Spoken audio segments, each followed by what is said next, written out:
My future mother-in-law has deemed me unworthy of her son because of what she calls my defect.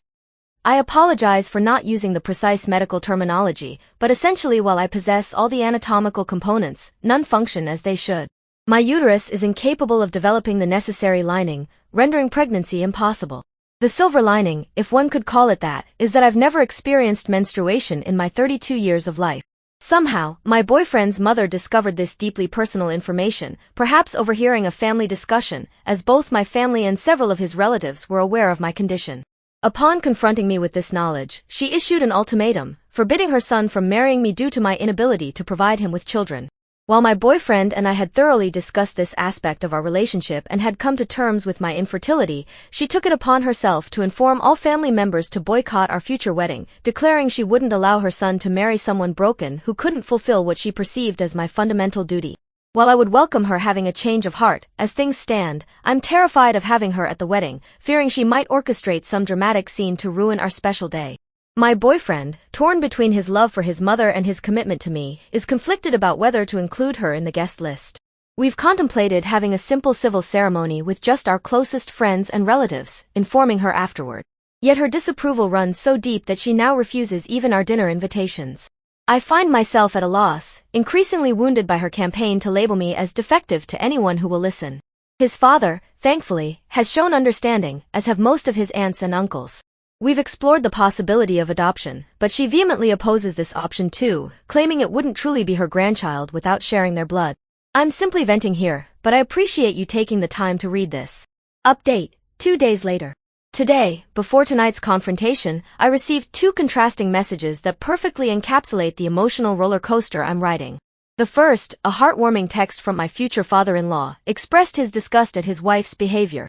He assured me that he loves me like the daughter he never had and believes his son is blessed to have found me. The second message, from his aunt, echoed similar sentiments but included a disturbing revelation. My future mother-in-law had not only asked her to boycott the wedding but had cruelly questioned why I even possessed breasts since, in her words, it's not like she'll ever use them for anything. The impending confrontation tonight has my nerves frayed. My boyfriend has requested I stay away, believing my presence might escalate tensions. So after work, I'll retreat to the comfort of my home, order my favorite pizza, and seek solace in the unconditional love of my cat, and no, that's not a euphemism. There's something incredibly therapeutic about stroking my feline companions during times of emotional turmoil. Second update, 2 days later. If you followed my previous post, you'll recall my inability to bear children and how my soon-to-be mother-in-law orchestrated a campaign to destroy our future, spreading poison about my defect and attempting to turn family members against our union. Tuesday night was meant to be a watershed moment. My future husband and his father were supposed to reason with her, to make her see sense. Instead, it became the night my world shattered. She won. The details of what transpired during that conversation remain a mystery, but when my boyfriend returned home, our carefully constructed future imploded. Despite all our previous discussions and agreements, he suddenly declared that he wanted children, and if I couldn't provide them, the wedding was off. When I suggested these words belonged to his mother rather than him, he lashed out, insisting he could speak for himself. The argument escalated into a devastating shouting match, ending with me hastily packing a bag and seeking refuge at my parents' house. The next day, I called in sick to work, spending hours staring at the ceiling, my mind replaying our shared history like a bittersweet movie. Our story began 23 years ago when I was just 9. We grew from childhood friends to high school sweethearts, attended college together, and built a home after graduation. Neither of us had ever been with anyone else, and marriage hadn't seemed urgent as long as we had each other. That changed when my father's terminal illness diagnosis sparked his wish to walk his only daughter down the aisle before he became too weak to do so. Next Monday, I'll tender my 2 months' notice at work, providing them time to find and train my replacement. Then, I'll embark on a journey back to my roots in Germany, a detail I hadn't mentioned before. My father is German, my mother American, and I was born and spent my early years there. I still maintain connections with friends and family overseas, including a dear friend who had once offered to be our surrogate and has now extended her home to me until I can establish myself independently. I apologize if this isn't the happy ending you hoped for. The manipulative mother-in-law emerged victorious, effectively exiling me not just from her son's life but from the country itself. Yes, I could relocate elsewhere in town or even within the state, but I can't bear the thought of navigating this familiar landscape alone, haunted by memories at every turn. With a strong support network awaiting me overseas, that's where my path now leads. Throughout my life, I've weathered various forms of ridicule, from comments about my height to mockery of my accent when I first arrived here, which has since faded into typical Midwestern tones. But this wound cuts deeper than any before. While I've always managed to maintain my sense of self-worth by embracing who I am, telling myself others' opinions were their problem, not mine, I know it will take time before I can view this situation with the same resilience. For now, the pain remains raw and overwhelming. Thank you for reading and for your compassionate support. I apologize if this update seems disjointed. It's challenging to maintain coherent thoughts while alternating between ranting and crying. Third update, same day. Today brought two peculiar encounters, one mortifying and the other simply strange. During my lunch hour, while picking up groceries for my mother's dinner, fate orchestrated an unexpected meeting with the woman I once hoped would become my mother-in-law. I'll call her Barbie. As I rounded the corner of an aisle, there she stood, our eyes meeting briefly before she practically bolted from the scene, as if my mere presence was toxic. Apparently, her venomous words didn't come with the courage to deliver them face to face. The second incident occurred when my father accompanied me to pack up my belongings from what was once our shared home. Throughout the process, he maintained a protective stance in the corner, fixing my ex with a glare that could have melted steel. Then, in what must have been a momentary lapse of judgment, my ex chose that precise moment to make one final attempt at intimacy, right in front of my father. Something in me snapped. In a moment of uncharacteristic boldness, I grabbed my sweater, gesturing to what lay beneath, and declared with ice in my voice, "You will never see these again, much less touch them or anything else." His face flushed crimson as he retreated through the door. Once he departed, my father's intimidating demeanor dissolved into unexpected laughter. "I can't believe you just did that," he managed between chuckles. My response was equally incredulous, "Neither can I." We returned home to share dinner with my mother, but halfway through the meal, she innocently asked about my friend Vanessa's husband in Germany. The question, though harmless, became the trigger that unleashed the flood of emotions I'd been desperately containing. I dissolved into heaving sobs, the kind that shake your entire body and steal your breath. In a gesture that transported me back to my childhood, my father gently lifted me in his arms and carried me upstairs to bed, just as he had done countless times when I was 5. Now, lying here with my laptop, I've asked him to explain to Mom that she did nothing wrong. It was simply the moment when my carefully constructed walls finally crumbled. A kind colleague has already volunteered to adopt my cat, and my father has promised to preserve my tennis trophies, yearbooks, and photographs in his attic. "You may not want these memories now," he wisely observed, "but in 5 years or so, you might. I'll keep them safe until you're ready to reclaim them." Once again, I'm overwhelmed by your collective kindness and support. Your words have become a lifeline during this storm. Fourth update, one day later. Today brought more surreal moments as I submitted my resignation at work. The office gossip mill had been working overtime, so I decided to face it head-on rather than wait until Monday. In a twist of bitter irony, my last day will be Valentine's Day, because apparently, the universe has a rather twisted sense of humor. I'll spend the following 2 weeks saying my goodbyes, visiting beloved local spots, and on February 29th, my parents will drive me to Chicago, about 4 hours away. My flight to Munich departs March 1st. My friend Vanessa's home in Munich will be my temporary haven while I navigate my next steps. My hometown, a quaint place of about 40,000 souls, lies a 2.5-hour drive away. It's a charming town, complete with its own castle and, rather uniquely, a large tin soldier museum. The decision between staying in Munich with its abundant opportunities or relocating to Hamburg or Berlin remains open. The realtor handling our house sale seemed unfazed when I signed over authority to my father, casually remarking, "No problem, I have plenty of experience with divorcing couples." The word stung. We never even made it to marriage. Later, my mother and I engaged in our time-honored ritual of her braiding my hair, something we've done during all of life's pivotal moments. My initial diagnosis, before state tennis tournaments, leaving for college, and now, as I prepare to leave everything behind. Jack's best friend called, expressing his disgust at the situation, in considerably stronger terms than I'll repeat here, and invited me for a farewell evening with his family. While I was closer to his wife, I'll accept the gesture of support. I can't adequately express my gratitude to this community for their unwavering support and kind words. Forgive me if I meander into irrelevant territory. My thoughts flow unfiltered as I type, and everything is moving at a dizzying pace. A week ago, I was contemplating wedding plans. Now, I'm planning an international relocation and complete life reset. My mother suggested a poetic bookend to my American chapter, a visit to the Chicago Zoo on my final day, the same place we visited when we first arrived in America. It seems like only yesterday when we moved into our new house, and a kind boy and his mother appeared on our doorstep with a welcome basket of cookies, while I stood guard keeping our dog away from the movers. How drastically times and people change. Fifth update, 6 days later. Content warning. This update contains reference to physical altercation. Tonight brought an unexpected confrontation that left me trembling. My ex appeared at my parents' house, claiming he wanted to talk. I had an inkling of his intentions, but reality proved far more unsettling than my expectations. Our brief conversation began with his apology and my revelation about my imminent departure to Germany. The news drew tears from both our eyes, and in a moment of shared vulnerability, we embraced. This proved to be a grave error in judgment. During our embrace, I failed to notice his wandering hand until it made an unwelcome advance. The instant his fingers grasped inappropriately, something primal awakened within me. I stepped back and delivered a slap so forceful that my palm still tingles from the impact. He staggered backward as I pointed toward the door, my voice trembling with rage as I ordered him to leave. The shock on his face spoke volumes as he departed in silence. After his car disappeared into the night, I crumbled. My father, who had been standing sentinel outside the room, later explaining he was ready to intervene if needed, found me in tears. As he embraced me, my mother appeared with soothing drinks for all of us. Then my phone rang. Barbie's name illuminated the screen. According to my father's later account, she threatened legal action over my assault on her son. My father's calm response about self-defense and our supposed security cameras, a clever bluff, seemingly deterred her threats.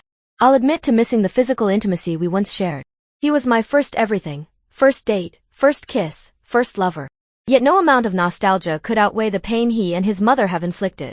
I'd rather embrace eternal solitude than allow him to touch me again. My moment of weakness in allowing that hug was a mistake I won't repeat. Sixth update, 26 days later.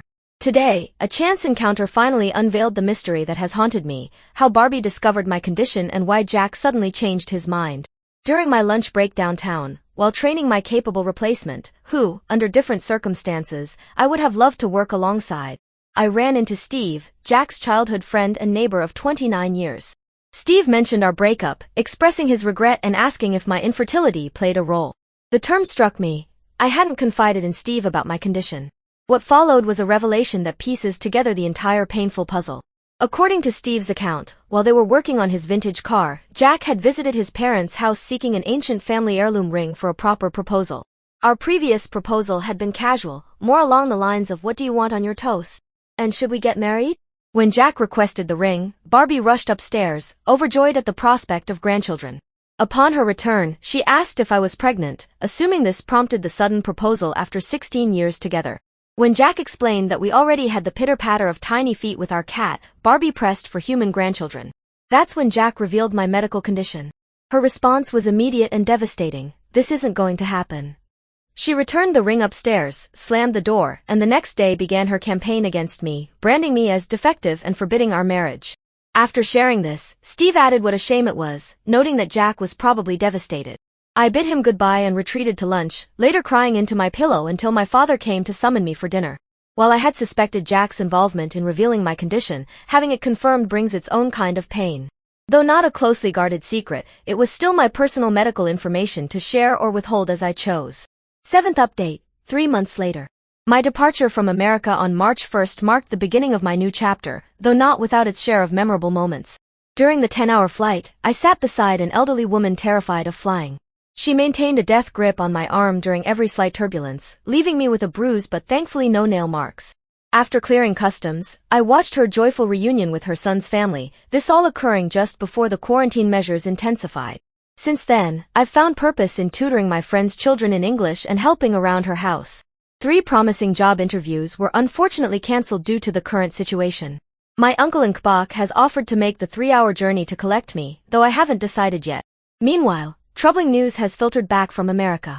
Jack, unaware of our change in travel plans, apparently drove to Cedar Rapids Airport, expecting to find me there instead of Chicago.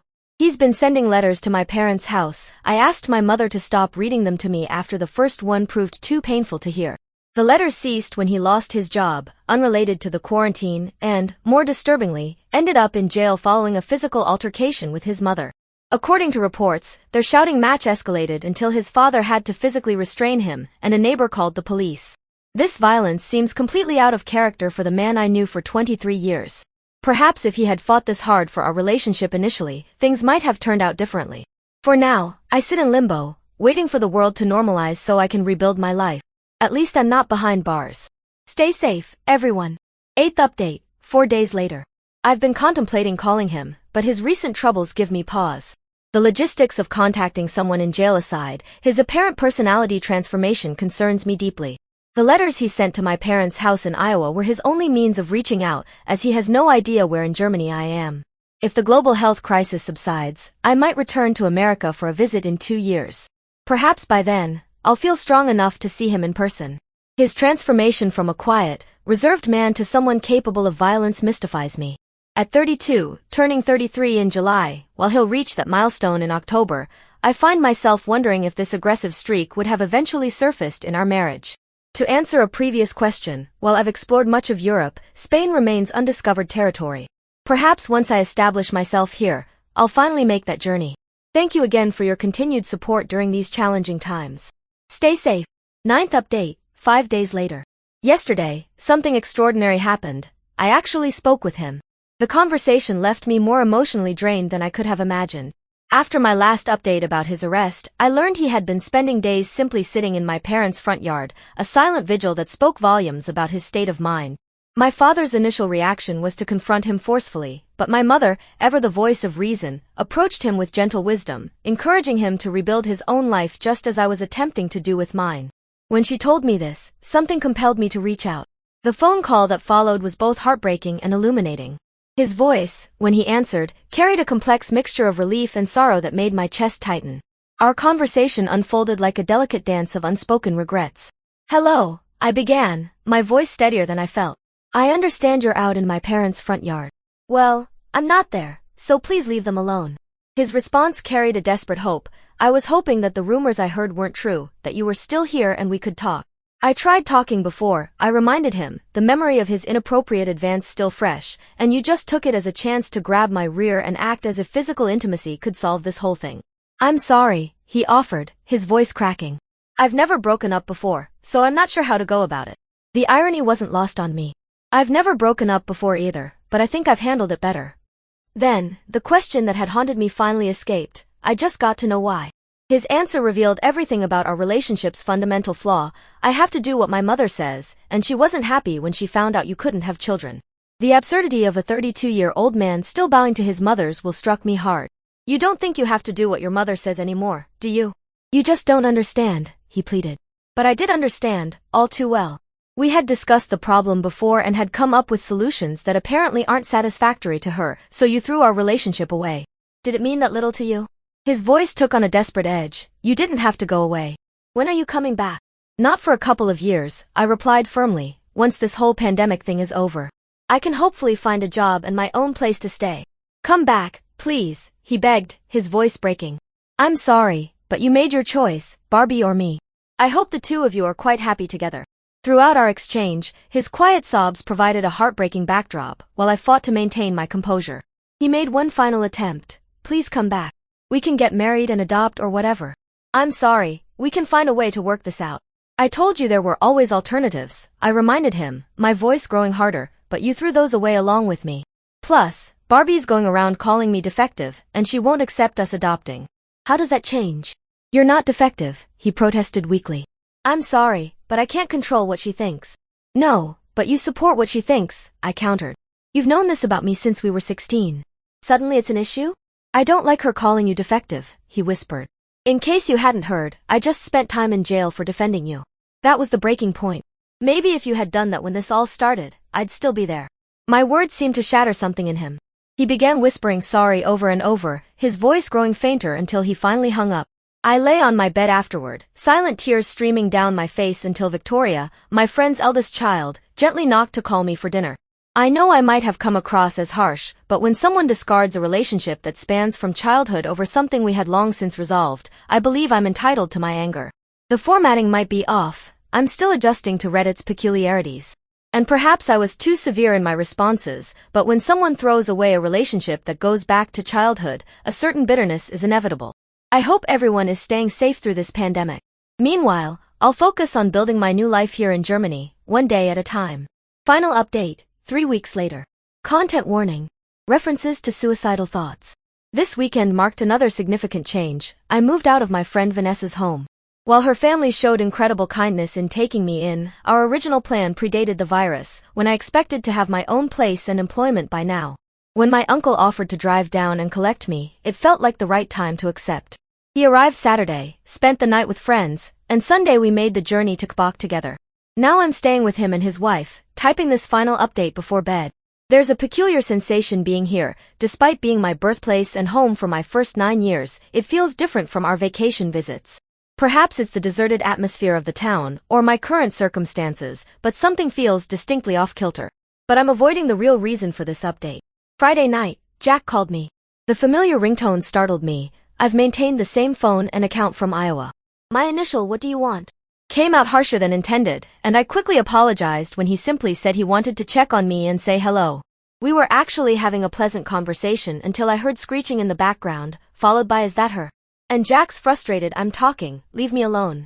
Then Barbie commandeered the phone, spitting venomous words, "Leave my son alone, haven't you done enough damage?" I responded by hanging up. She attempted to call back several times, each of which I ignored.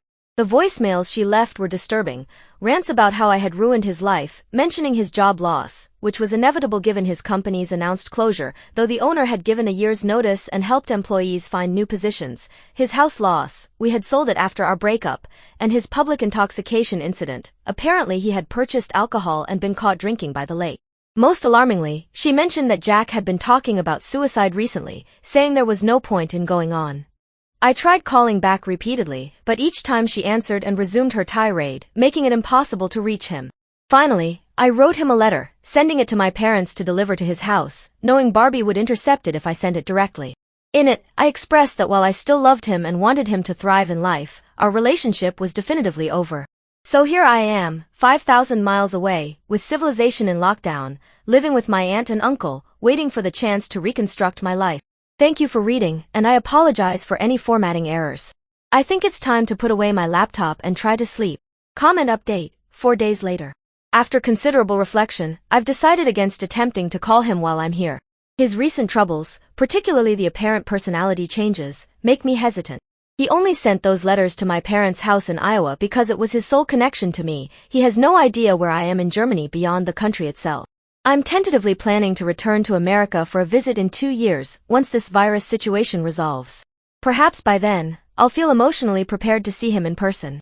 His transformation from the quiet, reserved man I knew into someone capable of such dramatic actions remains deeply troubling. We're both approaching 33, I in July, he in October, and I can't help but wonder if this aggressive side would have emerged during our marriage had we proceeded with our plans. To address a question from the comments, while I've traveled extensively throughout Europe, Spain remains unexplored territory. Perhaps once I establish myself here, I'll have the opportunity to venture there as well. Thank you again for your unwavering support during these challenging times. Please stay safe and healthy.